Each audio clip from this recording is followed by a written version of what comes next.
Mesdames, Messieurs, bonsoir. C'est un plaisir de vous retrouver sur cette actualité régionale de l'Orthé-Siantin de Moïli. Voici nos principaux titres. Dans le but d'accroître le taux d'inclusion financière dans l'île, une formation a débuté ce mardi à la Chambre de commerce de Moïli. Il s'agit de former les personnels de différentes institutions financières dans ce domaine. La 4e journée des matchs comptants pour le championnat des Comores ici à Mohéli s'est déroulée encore une fois dans un fair play sans incident. Belle Lumière de Djoaezi reste en tête du classement suivi d'un Batsé Club. Bienvenue dans ce journal. Une formation axée sur l'éducation financière a eu lieu ce mardi à la Chambre de commerce de Mohéli. Une formation qui entre dans le cadre de la mise en œuvre du programme d'inclusion financière en Union des Comores. Le but est de former les différentes institutions de l'île, plus particulièrement les personnels de la banque et autres, afin d'accroître le taux d'inclusion financier dans l'île. Mounibou Amir et Chan Mohamed Elamine. Ce sont les différentes institutions de l'île, plus particulièrement les agents qui exercent dans les banques, un expert dans ce domaine et autres qui ont répondu présent à la formation. Il est question de mettre en place un programme d'inclusion financière dans l'ensemble des îles, mais également accroître le taux d'inclusion financière, vu qu'ici aux Comores, peu de personnes qui ont pris l'initiative d'ouvrir des comptes. Une situation qui n'est pas vue de bon œil par les responsables de ce domaine, étant donné que cela régresse les activités. De ce fait, la Banque centrale des Comores et le gouvernement comorien ont jugé nécessaire d'organiser de telles formations en vue de former ces différentes institutions pour qu'à leur tour puissent sensibiliser leurs proches, amis sur l'importance d'ouvrir un compte bancaire et la gestion de leur argent. La première thématique, c'est d'abord l'épargne et son importance. Il faut que la population comorienne commence par prendre de nouvelles habitudes en matière d'épargne. Quel que soit le montant de leurs revenus, nous leur avons dit qu'elles doivent commencer par épargner. Deuxièmement, nous leur avons aussi appris comment il faut accéder au crédit et rembourser le crédit. Donc le crédit, c'est une somme d'argent qu'on va, disons, chercher auprès d'une institution financière sous forme d'un prêt, mais qu'il faut le rembourser. Donc les bonnes habitudes en matière de remboursement aussi des prêts, nous avons prodigué des conseils dans ce sens. On a parlé donc de l'établissement du budget. Chacun n'a qu'à commencer par prendre l'habitude de faire son budget. Notons que développer le secteur financier en augmentant le taux d'inclusion financière en Union des Comores est primordial. De ce fait, il serait favorable que tout un chacun prenne cette initiative afin de promouvoir le secteur financier dans l'ensemble des îles Comores. Le poste de santé de la localité de Ronroni vient d'être réhabilité. Désormais, tout est prêt pour l'inauguration.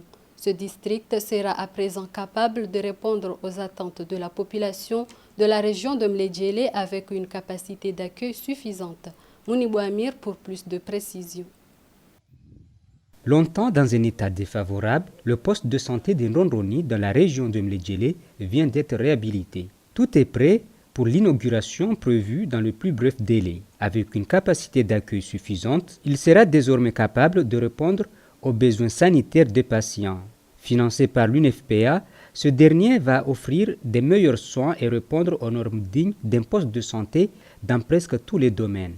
La priorité des responsables de la santé est de réaménager les centres hospitaliers et les équiper de matériel de qualité pour assurer une meilleure prise en charge de la population en cas de besoin. Il reste à savoir, avec l'insuffisance du personnel soignant dans certains districts de santé, si le défi sera relevé, notamment 0 décès maternel, 0 cas de paludisme ou sida et lutter contre la mortalité infantile pour ne citer que cela.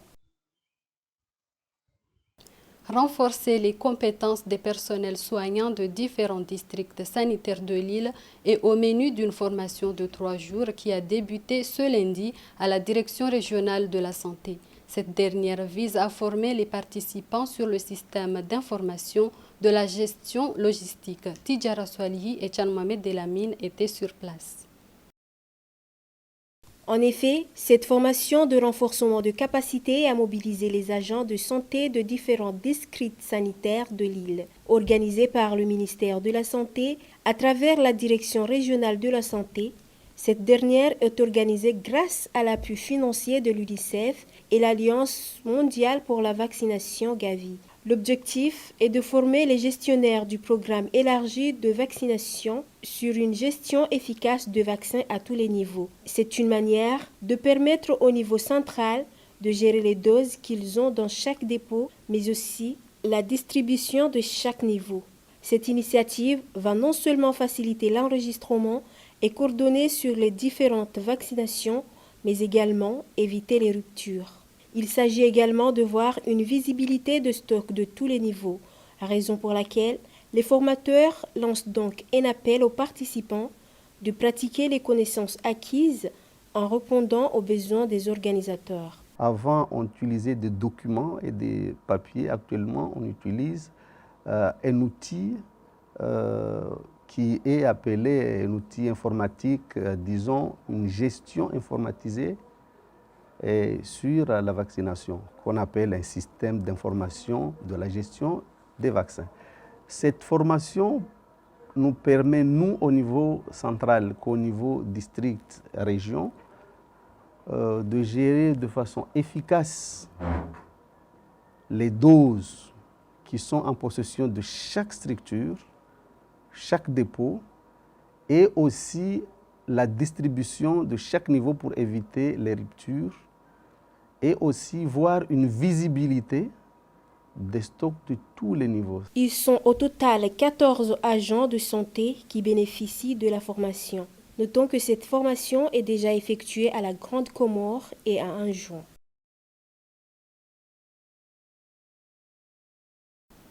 Afin d'accroître le secteur d'élevage dans l'île, le projet PIDC compte renouveler les activités d'élevage des poussins au sein de CRDE. Ce dernier a lancé un appel d'offres pour l'achat des nouvelles couveuses et mélangeurs.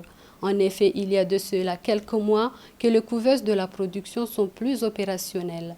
Pour atteindre leurs objectifs, ils lancent un vibrant appel aux jeunes de s'approprier de ces activités, mais aussi envisagent mettre en place une provende locale afin de faciliter les aviculteurs. Effectivement, il y avait des couveuses, il y avait des activités dans le cadre avicole qui s'effectuaient ici dans la direction.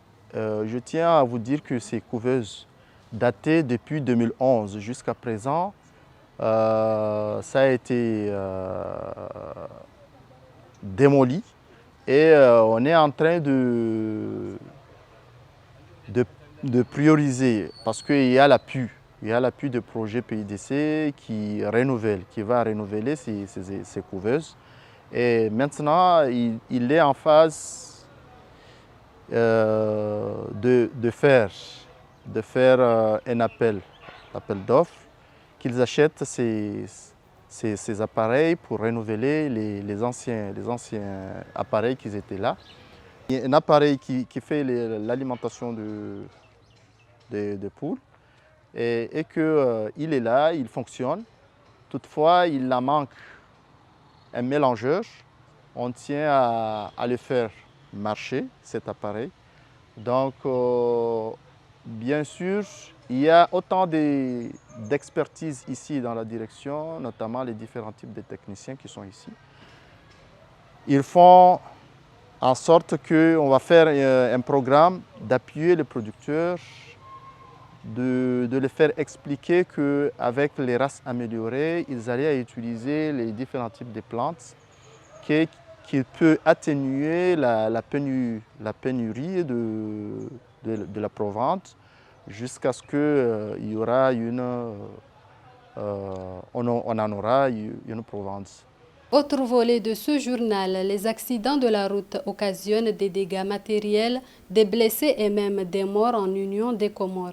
Ici à Mohéli, le constat fait, malgré que le pourcentage semble diminuer cette année à travers les sensibilisations, cependant la remarque faite, plusieurs accidents qui ont lieu sont causés par le non-respect du code de la route, soit excès de vitesse, mais aussi le mauvais état des véhicules et de la route.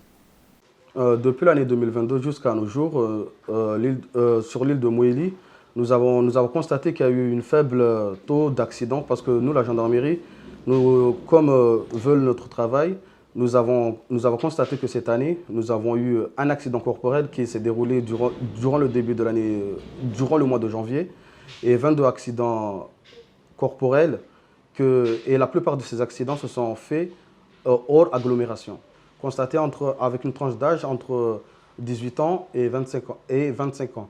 Et la plupart de ces accidents sont plus au niveau des motards. Nous avons entamé depuis l'année 2022 jusqu'à maintenant deux mesures, à savoir, la première des mesures, nous sommes passés dans toute l'étendue du territoire. Nous avons vu les chefs de village, les préfets et les maires aussi, mais plus particulièrement les jeunes, surtout les jeunes, vu que c'est eux qui sont plus concernés. Sport pour finir cette édition après 4 journées de match depuis le début du championnat au niveau de Mohéli. C'est Belle Lumière de Djoaisy qui est en tête du championnat. Débuté le 13 novembre dernier, les matchs se déroulent dans un environnement de fair play dans les différents stades de l'île. Le point avec Staouya Zakaria et Tchan Mohamed Delamine. Cette 4e journée du championnat de football des équipes de première division continue de montrer leur suprématie. Cette dernière avait mis en jeu l'équipe d'Ouragan Club de Mwangoma et Belle Lumière au stade de Djoaisy. Un match qui s'est soldé sur un score de 1-0 en faveur de Belle Lumière. Cette même journée, Baté Club a humilié l'équipe de Chirouzi à domicile avec 1-0 au stade de Nimashiwa. Quant à Étoile du Centre de Salamani et Fomboni Club de Fomboni, malgré leur talent, aucune n'a pu mettre un but après 90 minutes de jeu avec des occasions de but ratés. Pour finir cette 4e journée, Silex de Megingoni a infligé Espoir de Nimashiwa 2-0. Jusqu'à présent, c'est Belle Lumière qui occupe provisoirement la première place avec 10 points. Les compétitions se déroulent dans un climat de fair play.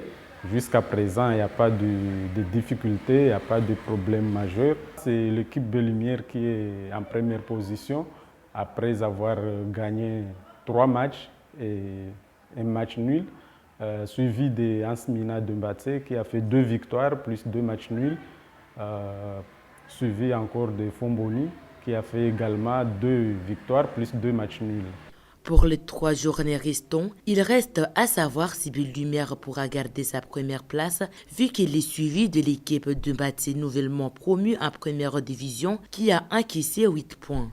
Et cela après 2 victoires et 2 nuls, contrairement à Belle Lumière qui a remporté 3 victoires depuis le début du championnat. La remarque faite, ce sont les équipes nouvellement classées en première division qui jusqu'alors mènent la danse dans ce championnat. Mesdames, Messieurs, c'est la fin de cette édition, mais avant de la boucler, je vous rappelle les titres. Dans le but d'accroître le taux d'inclusion financière dans l'île, une formation a débuté ce mardi à la Chambre de commerce de Mohéli. Il s'agit de former les personnels de différentes institutions financières dans ce domaine. La 4e journée des matchs comptant pour le championnat des Comores ici à Mohéli s'est déroulée encore une fois dans un fair play sans incident. Belle Lumière de Djoaisy reste en tête du classement suivi de Mbatsé Club. Ainsi s'achève cette édition. Merci à tous de l'avoir suivi. Bonne suite de programmes sur ORTC et à bientôt.